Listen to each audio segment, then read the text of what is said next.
तो ये हो गया। अब आगे है शक्तिशाली भारत के लिए समृद्ध किसान। किसान की समस्या आप देख रहे हैं। किसान के लिए मैं पॉइंट्स में पढ़ देता हूं कि, और इसका पूरा डिटेल है जो बैक पेपर आप लोगों को जब आप चाहेंगे तो मिल जाएगा। पूरे देश के किसानों के लिए सभी फसलों की एमएसपी पर खरीद की गारंटी का कानून बनाया जाएगा।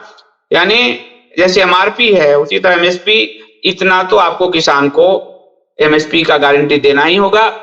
जब आप कॉर्पोरेट सेक्टर को 1,80,000 करोड़ का टैक्स छूट दे सकते हो, सब कर सकते हो, तो किसानों के लिए इतना नहीं कर सकते।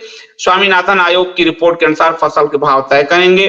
किसानों की पूर्ण कर्ज मुक्ति होगी। पूरा एग्रीकल्चर तबाह हो रहा है, हमें सर्विस सेक्टर बनाया जा रहा है। हमें एग्रीकल्चर, गांव, किसान को मजबूत बनाना होगा। मौसमी प्रकृति के मार से फसल के हुए नुकसान का मुआवजा 90 दिनों के भीतर किसान को मिल जाएगा, क्योंकि उनका प्रकृति की मार जो है वो झेलते हैं और फिर वो खड़े नहीं हो पाते। जैविक खाद बनाने के लिए पंचायत और ब्लॉक स्तर की सहकारिता संगठन को बढ़ावा दिया जाएगा। इसके लिए बजट में विशेष प्रावधान किया जाएगा। रोजगार में भी इससे वृद्धि होगी। सरकार द्वारा 80 करोड़ लोगों को मुफ्त अनाज देकर अपाहिज बनाने की व्यवस्था समाप्त की जाएगी। ये बात कोई भी पार्टी हिम्मत नहीं कर सकता लिखने के लिए, एकम सनातन भारत दल के अलावा। सरकार द्वारा 80 करोड़ लोगों को मुफ्त अनाज देकर अपाहिज बनाने की पूरी व्यवस्था समाप्त की जाएगी। लोग पूछ रहे हैं पैसा कहां से लाओगे? अब देखते जाओ।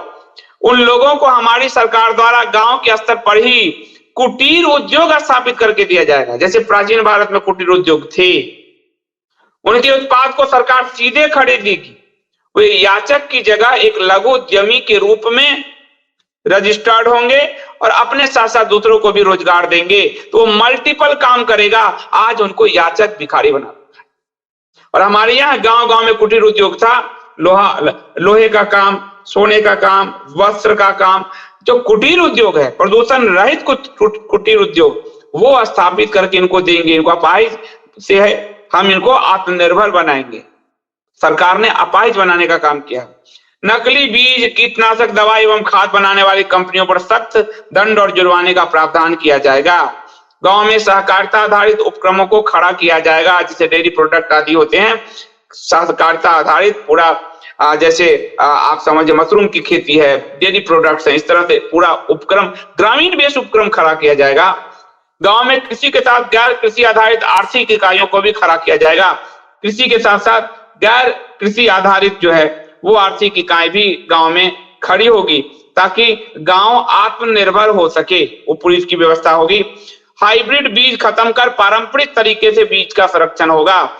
हाइब्रिड बीज के जरिए हम जो अमेरिकी आदि कंपनियों के गुलाम हो गए हैं वो उससे बाहर निकलेंगे और हम पारंपरिक तरीके से जो हमारे नाना दादा बीज के संरक्षण करते थे उस रास्ते पर जाएंगे। फसलों की गुणवत्ता को बढ़ाने और मानव स्वास्थ्य के लिए जैविक खेती को, ये बार बार आ रहा है, हम लोग जैविक खेती को ही बढ़ावा देंगे, ताकि आदमी की आयु 100 साल हो, बीमारी ना हो, फसलों की गुणवत्ता बढ़े। और डब्ल्यूटीओ की कार्य प्रणाली की समीक्षा करेंगे। डब्ल्यूटीओ की कार्य प्रणाली की समीक्षा करेंगे। ये जो हमारा घोषणा पत्र है वो अमेरिका आदि के भी हाथ में जाएगा। और हम लोगों को आपको बता चुका हूं कि एक बार इजराइल बुला के हम लोगों का इंटरव्यू कर चुका है। इस पार्टी का नाम इतना हो चुका है, तो वो भी अब आप कान खड़े करके सुनेंगे कि डब्ल्यूटीओ की कार्य प्रणाली की समीक्षा कर भारतीय किसानों के हितों के संरक्षण को सर्वोपरि रखेंगे। हमारा किसान अगर खुश है उसी व्यवस्था को हम लागू करेंगे। डब्ल्यूटीओ की गुलामी में हम अपने किसानों के हितों को ताक पर नहीं रखेंगे। गौचर भूमि को मुक्त कराकर गांव स्तर पर पंचायती खर्चे पर ग्वालों की व्यवस्था होगी, रोजगार भी होगा। और हम लोगों के यहाँ गांव में एक ग्वाला पूरे गांव के, हमारे ननिहाल में ले जाता था पूरी गाय को गोचर भूमि में। अब वो सब व्यवस्था खत्म है, तो रोजगार का इससे निर्माण होगा। पशुधन पर हो रहा किसान का खर्च कम हो जाएगा। पशुधन स्वस्थ रहेगा, दिन भर खूंटे से नहीं बंधा रहेगा। पशुधन को संभालने के लिए किसान को कम मेहनत करनी पड़ेगी। तो जो लोग कहते हैं पूरी गाय को क्या करोगे, इसको क्या करोगे, हमारी पूरी पॉलिसी में सब कुछ स्पष्ट है। ग्राम स्तर पर खेल कूद की आधुनिक सुविधाएं उपलब्ध कराई जाएगी, जिससे किसान के बच्चे एशियाड, ओलंपिक आदि प्रतियोगिताओं के लिए तैयार हो सकें। उनके बच्चे वहीं, तो गांव के स्तर पर खेल, यानी रोजगार देखो हम कहां गांव पर ले जा रहे हैं। ये जब औद्योगिक क्रांति हुई थी उसके बाद ब्रिटेन आदि लंदन आदि की स्थिति खराब हुई तो डी अर्बनाइजेशन प्रोसेस उन्होंने चालू किया। हमारे यहाँ मुंबई दिल्ली में लोग नरक की तरह जी रहे हैं, हम आप लौट चले और वहां रोजगार बनाकर वहां के बच्चे निकल के ओलंपिक खेलें, इस तरह की पूरी व्यवस्था हम करेंगे।